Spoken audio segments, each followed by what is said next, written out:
बिस्मिल्लाहिर्रहमानिर्रहीम। अस्सलाम वालेकुम दोस्तों, मीर फ़ान and you are watching Rahbar academy. दोस्तों आज की इस वीडियो में हम देखेंगे how to design tabs in pure CSS। तो ये मेरे पास टैब बने हुए हैं होम सर्विसेज अबाउट। जैसे ही मैं इन पे क्लिक करता हूँ तो ये चेंज होते हैं। ये किस तरह से मैंने बनाए हैं इसी वीडियो में मैं आपको बताने वाला हूँ। बिना टाइम ज़ाया किए वीडियो को स्टार्ट करते हैं। वीडियो स्टार्ट करने से पहले अगर आपने अभी तक हमारा चैनल सब्सक्राइब नहीं किया तो सब्सक्राइब कर लें और साथ लगे बेल आइकन को भी प्रेस कर दें। मैंने ये फोल्डर बनाया हुआ है, इसमें मैंने एक फाइल बनाई हुई है index.html के नाम से और दूसरी फाइल में यहाँ से डिलीट कर देता हूँ। इसको डबल क्लिक करके मैं ओपन कर लेता हूँ। इसी तरह इसी फाइल को मैं कोड एडिटर में भी ओपन कर लेता हूँ। यहाँ पे मैंने बेसिक जो स्ट्रक्चर है वो बनाया हुआ है। टाइटल में मैंने टैब्स के नाम से टाइटल दिया है। यहाँ पे हम एक डिव लेंगे, डिव को क्लास देंगे हम कंटेनर की।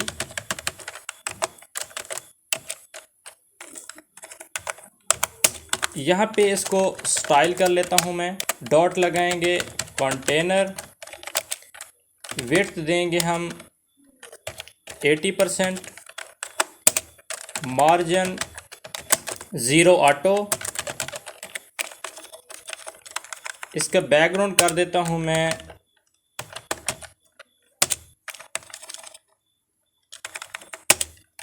ये।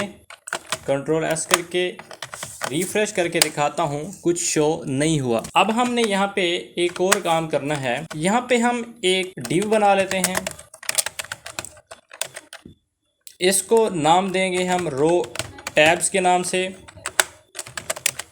इस पे हम स्टाइल करेंगे, लेकिन हमने सबसे पहले कॉन्सेप्ट क्लियर करना है। यहाँ पे मैं इनपुट टाइप ले लेता हूँ रेडियो, नेम देंगे हम ताकि इसको हम सिलेक्ट कर सकें। अलग अलग आईडी दूंगा, आईडी में दे देता हूँ टैब 1, क्लोज हो गई। नेम में दे देता हूँ टैब।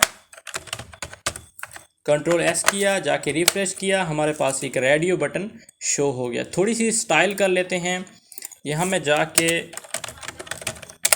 मार्जिन टॉप करता हूँ 50 पिक्सल। कंट्रोल S करके रिफ्रेश किया, टॉप से मार्जिन मिल गया। इसी तरह मैं इसको थोड़ी सी पैडिंग दे देता हूँ ताकि कुछ अच्छे तरीके से नज़र आए। 50 पिक्सल इसको मैंने पैडिंग भी दे दी। लेफ़्ट राइट से भी पैडिंग देता हूँ। टॉप से 50 होगी, यहाँ से ख़त्म कर देता हूँ और 50 टॉप से, 50 राइट से, 50 पिक्सल बॉटम से और 50 पिक्सल लेफ़्ट। ओके, यहाँ तक हमारा जो मामला है वो क्लियर है। एक रेडियो बटन हमारे पास यहाँ पे शो हो रहा है जिसको हम सिलेक्ट कर सकते हैं। इसी तरह इसको हम 3 हिस्सों में डिवाइड कर देंगे। 3 की बजाय मैं इसको 2 कर लेता हूँ। कंट्रोल S करके दोबारा रिफ्रेश करता हूँ। अब 2 आ चुके हैं। एक रेडियो बटन को हम सिलेक्ट कर सकते हैं। यहाँ पे मैंने दी है एडी टैब 1 और यहाँ पे मैं दे दूंगा टैब 2 ताकि ये डिफरेंट हो जाए। कंट्रोल S करके रिफ्रेश करूँगा, अभी भी कुछ नहीं होगा। इसके बाद अब हमने एक नैब के लिए हम टैग लेंगे नैब। यहाँ पे हम देंगे एक लेबल, लेबल का नाम रखेंगे हम टैब 1। एक और बनाएंगे टैब 2। कंट्रोल S करके रिफ्रेश करके दिखाता हूँ, टैब 1 और टैब 2 बन चुके हैं। इनको भी हम स्टाइल कर सकते हैं। स्टाइल कर लेते हैं। मैं यहाँ पे जाता हूँ स्टाइल में, नैब लिखूँगा और नैब में लेबल। इसको हम स्टाइल इस तरह से करेंगे। इसकी विड्थ लेंगे, विड्थ लेते हैं हम 30%। बैकग्राउंड कलर लेते हैं हम ब्लैक। कंट्रोल S करके रिफ्रेश करता हूँ। ओके, अब हम कलर ले लेते हैं वाइट। वाइट कलर हो गया। इसको फॉन्ट फैमिली भी देते हैं। फॉन्ट फैमिली में दे देता हूँ ये Gotham. Okay, text transform upper case. ये जस्ट मैं स्टाइल कर रहा हूँ, आप इसको स्टाइल भी कर सकते हैं अपने हिसाब से। उसके बाद मैं इसको पैडिंग दूंगा। टॉप से 10 पिक्सल, राइट से 20 पिक्सल, बॉटम से 10 पिक्सल, राइट से भी लेफ़्ट से 20 पिक्सल। कंट्रोल S करके रिफ्रेश करते हैं। ये हमारे टैब बन चुके हैं। अब हमने करना ये है, इसको मार्जिन भी देना है ताकि ये रेडियो बटन अलग हो जाएं। मार्जिन देता हूँ मैं टॉप से 10 पिक्सल और यहाँ पे हम सेमीकोलन लगाएंगे। कंट्रोल एस करके रिफ्रेश किया, यहाँ पे सेमीकोलन लगाया, कंट्रोल एस रिफ्रेश किया, काम नहीं कर रहा। मार्जिन टॉप हम बढ़ाएंगे, इसको कर देंगे 50 पिक्सल, अभी भी काम नहीं कर रहा। हम ऐसा करते हैं, यहाँ पे नैव की क्लास हम अलग लेंगे और क्लास मैं कह रहा हूँ, हालांकि हम टैग सेलेक्ट कर रहे हैं। मैं मार्जिन देता हूँ टॉप से, margin top 30 pixel, control S करके रिफ्रेश किया, नीचे आ गया। ओके, अभी तक जो हमारा मामला है वो क्लियर है, उम्मीद है यहाँ तक आपको समझ आ रही होगी। अब हमने यहाँ पे छोटा सा काम करना है। ये देखिए, ये स्टाइल किया है जस्ट मैंने आपको समझाने के लिए। आप इसको अपनी मर्जी से जिस तरह स्टाइल करना चाहें कर सकते हैं। मैंने करना ये है, मैं कहता हूँ ये जैसे सिलेक्ट किया और ये रेडियो बटन सिलेक्ट किया। अब जब मैं टैब 1 पे क्लिक करता हूँ तो मुझे चाहिए कि रेडियो बटन जो 1 है वो सिलेक्ट हो जाए, और जब टैब 2 पे सिलेक्ट करूँ तो जो रेडियो बटन 2 है वो सिलेक्ट हो जाए। उसके लिए हमने छोटा सा काम करना है, छोटा सा काम है, समझना है आपने। ये जो लेबल है, यहाँ पे हम एट्रीब्यूट इस्तेमाल करेंगे फॉर, और ये जो एडी हमने यहाँ पे इस्तेमाल की थी वो सेम एडी यहाँ पे अप्लाई करेंगे। मैं लिखूँगा टैब 1, कंट्रोल एस करके जब मैं रिफ़्रेश करता हूँ, अब जब मैं टैब 2 पे क्लिक करता हूँ कुछ नहीं होता। जब मैं टैब 1 पे क्लिक करूंगा, इसको मैं जैसे ही क्लिक करूंगा रेडियो बटन 1 सेलेक्ट हो जाएगा। ओके, अब मैं ऐसा करता हूं कि यही जो एट्रीब्यूट है फॉर का वो हम लेबल 2 पे भी अप्लाई करेंगे। टैब 2, कंट्रोल एस करके रिफ्रेश करूंगा, अब हमारे दोनों टैब अच्छे तरीके से काम कर रहे हैं।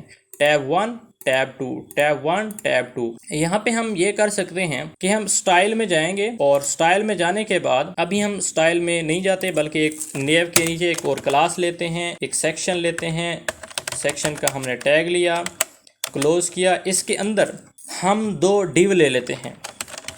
एक डिव ली, क्लास दी मैंने कंटेंट, इसके अंदर मैंने पी टैग लिया, इसके अंदर मैंने पैराग्राफ लिया, डमी टेक्स्ट लिया, डमी कंटेंट लिया। इसको मैं डुप्लीकेट कर देता हूँ, कंट्रोल डी करता हूँ, कंट्रोल एस करके रिफ्रेश करता हूँ, नीचे 2 पैराग्राफ शो हो गए। इसको भी आप अपनी मर्ज़ी से स्टाइल कर सकते हैं। स्टाइल करने के लिए मैंने ये क्लास ली है कंटेंट। मैं यहाँ पे जाता हूँ नैव के नीचे, यहाँ पे मैं लिखूँगा सेक्शन और डॉट लगाएंगे, हम लिखेंगे यहाँ पे कंटेंट। इसकी सबसे पहले हम फ़ॉन्ट फैमिली चेंज करते हैं। फ़ॉन्ट फैमिली हमने चेंज की, गॉथम लिया। उसके बाद मार्जिन लेंगे, ऊपर से मार्जिन टॉप से लेंगे। हम टॉप से मार्जिन देता हूँ 20 पिक्सल ताकि ये थोड़ा नीचे आ जाए।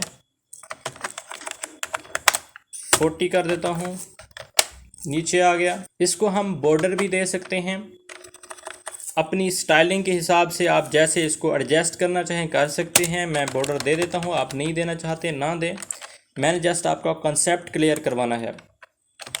बॉर्डर देंगे 1 pixel solid black, control S करके रिफ्रेश किया, बॉर्डर दोनों को मिल गया। पैडिंग दे देंगे, चारों तरफ से पैडिंग देंगे हम, ऊपर से 20 पिक्सल, राइट से 20 पिक्सल, टॉप से हम देंगे 10, राइट से 20, बॉटम से भी 10 पिक्सल और लेफ़्ट से 20 पिक्सल। कंट्रोल एस करके रिफ़्रेश करता हूं तो हमारे 2 जो टेक्स्ट हैं वो अच्छे तरीके से डिस्प्ले हो रहे हैं। आप अपनी मर्ज़ी से डिज़ाइन कर सकते हैं। मैं यहाँ पे एक और काम करता हूँ, ये जो पहला पैराग्राफ है इसको मैं शुरू में ऐड कर देता हूँ टेक्स्ट 1 ताकि ये सेपरेट हो जाएं, और टेक्स्ट 2 कंट्रोल एस करके रिफ़्रेश किया, अब ये 2 पैराग्राफ हो गया। ये भी हमारा सही तरीके से काम कर रहा है। अब मैं ये चाहता हूँ कि जब मैं टैब 1 पे क्लिक करूँ पहले पैराग्राफ का बैकग्राउंड चेंज हो जाए, और जब मैं टैब 2 पे क्लिक करूँ दूसरे पैराग्राफ का बैकग्राउंड चेंज हो जाए। उसके लिए हम CSS में जाएंगे, दोबारा थोड़ी सी स्टाइलिंग करेंगे। हम सेलेक्ट करेंगे आईडी का नाम लिखेंगे हम टैब 1, क्योंकि हम टैब 1 पे क्लिक करने वाले हैं। उसके बाद मैं दूंगा कॉलन देने के बाद मैं यहाँ पे लिखूंगा चेक्ड। ये एक प्रॉपर्टी है जो कि CSS के लिए बनाई गई है। उसके बाद मैं स्पेस दूंगा। उसके बाद आपको एक आइकन देना पड़ेगा, ये आइकन जिसका नाम मुझे नहीं आता, जस्ट आपने ये सैम्पल ऐड कर लेना है। उसके बाद स्पेस देनी है। ये हम सेक्शन को सिलेक्ट करेंगे, यहाँ पे सेक्शन सेलेक्ट किया, स्पेस दूंगा, डॉट लगाऊंगा। कंटेंट जो हमारी क्लास थी उसको मैंने सेलेक्ट किया और इस पे हम अप्लाई करेंगे background colour green. Control S करके रिफ्रेश करता हूँ। अब टैब 1 पे मैं क्लिक करता हूँ तो दोनों पैराग्राफ पे ये अप्लाई हो गया। मैंने आपको कहा था कि एक पैराग्राफ पे ये अप्लाई करना है, दोनों पे इसलिए अप्लाई हुआ क्योंकि हमने एक ही क्लास दी हुई है कंटेंट। इसको अलग अलग करने के लिए हमें अलग अलग क्लास इस्तेमाल करनी पड़ेगी। मैं यहाँ पे स्पेस देता हूँ। स्पेस देने के बाद मैं एक अलग क्लास ले लेता हूँ कंटेंट 1। ये मैंने अपनी तरफ से नेम ऐड किया है, आप अपने हिसाब से नेम ऐड कर सकते हैं। कंटेंट 1 और ये हो गया कंटेंट 2। कंट्रोल S करके रिफ्रेश करता हूँ, अभी भी दोनों सेलेक्ट होंगे। अब मैं ये करता हूँ कि कंटेंट 1 सेलेक्ट हो, तो यहाँ पे जाके हम कंटेंट 1 की जो क्लास है उसको सिलेक्ट करेंगे। कंट्रोल S करके रिफ्रेश करता हूँ। अब जैसे ही मैं टैब 1 पे सिलेक्ट करूँगा तो पहला पैराग्राफ हमारा सिलेक्ट हो गया। जैसे ही मैं टैब 2 पे सिलेक्ट करूँगा तो कुछ नहीं हुआ। इसको हम मुंतखब करने के लिए दोबारा जाएंगे और ये कोड दोबारा लिखेंगे। आईडी के लिए मैं हैश सेलेक्ट करूँगा, टैब 2 सेलेक्ट करूँगा, कॉलन लगाऊँगा, चेक्ड की प्रॉपर्टी लगाऊँगा और वही सैम्पल जो मैंने आपको बताया है वो इस्तेमाल करूँगा। सेक्शन इस्तेमाल किया, ये सेक्शन कि सेक्शन के अंदर एक क्लास है, क्लास का नाम है कंटेंट 2, उसको सिलेक्ट करना है। अब यहाँ पे एक और चीज़ अपने माइंड में रखनी है। यहाँ पे मैंने लिखा है टैब 1 पर जब क्लिक हो तो उसका कलर ग्रीन हो जाए, टैब 2 पर जब क्लिक हो तो क्या हो, वो आप अपनी हिसाब से, अपनी एडजस्टमेंट के हिसाब से जो कुछ करना चाहें कर सकते हैं। मैं इसको बैकग्राउंड कलर दे देता हूँ एक्वा। कंट्रोल S करके रिफ्रेश करता हूँ। जब टैब 1 पे क्लिक करूँगा तो पहले का कलर चेंज हुआ, टैब 2 पे दूसरे का कलर चेंज हुआ। उम्मीद है यहाँ तक आपका कॉन्सेप्ट क्लियर हो चुका होगा। अब मैं ऐसा करता हूँ कि ये जो कंटेंट है इसको हाइड कर देता हूँ और मैं चाहता हूँ कि जब इस पर क्लिक हो तो ये डिस्प्ले हो जाए, शो हो जाए। ऊपर जाऊँगा और यहाँ पे मैं दोबारा सेक्शन का जो टैग है उसको सिलेक्ट करने के बाद डॉट कंटेंट सेलेक्ट करूँगा, क्योंकि ये दोनों को एक ही मैंने क्लास दी हुई है। दो पैराग्राफ हैं, दोनों को एक ही क्लास दी है। और अगर मैं यहाँ पे लिख दूँ डिस्प्ले नन तो दोनों पैराग्राफ हाइड हो जाएंगे। ओके, अब मैं ये चाहता हूँ कि जब मैं टैब 1 पे क्लिक करूँ तो पहला पैराग्राफ शो हो जाए। उसके लिए मैं यहाँ पे जाके यहाँ पे मैं लिख दूँगा कि जब उस पर क्लिक हो तो डिस्प्ले फ्लैक्स हो जाना चाहिए। कंट्रोल S करके रिफ्रेश करता हूँ। जब टैब 1 पे क्लिक किया तो पहला पैराग्राफ शो हो गया। जब टैब 2 पे क्लिक किया शो नहीं हुआ। उसके लिए दोबारा हम यहाँ पे भी वही प्रॉपर्टी अप्लाई करेंगे, डिस्प्ले, और यहाँ पे मैं लिख देता हूँ फ्लैक्स। कंट्रोल S करके रिफ्रेश किया, टैब 1 पे क्लिक किया, टैब 1 शो हो गया, टैब 2 पे क्लिक किया, टैब 2 शो हो गया। अब ये जो बैकग्राउंड कलर है ये मैं यहाँ से रिमूव कर देता हूँ। ये जस्ट आपको समझाने के लिए ऐड किया था। कंट्रोल S करके रिफ्रेश कर लेता हूँ। अब ये जो रेडियो बटन है इनको हमने रिमूव करना है। उसके लिए हम दोबारा स्टाइल में जाएंगे और नैब से ऊपर मैं यहाँ पे ले लेता हूँ। यहाँ पे लेंगे हम इनपुट, टाइप ली हमने रेडियो और इसको हम डिस्प्ले नन कर देंगे। कंट्रोल S करके रिफ्रेश किया, देखिए नन हो गया। Tab 1, tab 2, tab 1, tab 2। उम्मीद है आपको टैब की समझ आ गई होगी। आप इसको बढ़ाना चाहें बढ़ा सकते हैं। अब टेक्स्ट की जगह आप इमेज भी इस्तेमाल कर सकते हैं। इसको मैं डुप्लीकेट कर दूंगा और इसको मैं कर दूंगा 3, इस टैब को कर दूंगा 3 और यहाँ पे डुप्लीकेट करके इसको भी मैं 3 कर दूंगा। इसी तरह मैं एक पैराग्राफ को भी डुप्लीकेट कर दूंगा और कंटेंट को कर दूंगा 3। कंट्रोल एस करके रिफ़्रेश किया, हमारे पास तीसरा टैब आ गया, लेकिन ये काम नहीं कर रहा। उसके लिए दोबारा हमें स्टाइल में जाना पड़ेगा और इसको हम डुप्लीकेट करेंगे और चेक 2 को हम कर देंगे 3 और ये यहाँ पे कंटेंट 2 को भी 3 में कन्वर्ट कर देंगे। अब हमारे 3 पैराग्राफ हो गए। 3 पे क्लिक किया, 3 आया, 2 आया और 1 आया। यहाँ पे भी हम टेक्स्ट 3 कर देंगे। कंट्रोल एस करके रिफ़्रेश किया, ये 1 हुआ, 2 हुआ और 3। और जब मैं रिफ़्रेश करता हूं तो तीनों पैराग्राफ हाइड होते हैं। मैं ये चाहता हूं कि जब रिफ़्रेश करूं तो जो पहला टैब है वो हाइड नहीं होना चाहिए बल्कि वो शो होना चाहिए। उसके लिए फिर मैं यहाँ पे जाऊंगा और ये जो टैब 1 है यहाँ पे जाके ये जो चेक की प्रॉपर्टी है, एट्रीब्यूट है, यहाँ पे मैं ऐड कर दूंगा टैब 1 पे। तो जैसे ही मैं पेज को ओपन करूँगा, रिफ़्रेश करूँगा, तो ये पहला जो टैब होगा वो ऑलरेडी सिलेक्ट होगा। उसके बाद टैब 2, टैब 3, टैब 1, 2, 3। उम्मीद है आपका जो कंसेप्ट है वो क्लियर हो चुका होगा। अगर किसी किस्म का आपका क्वेश्चन है कमेंट्स करें। मिलते हैं न्यू वीडियो में न्यू टॉपिक के साथ, तब तक के लिए अस्सलाम वालेकुम।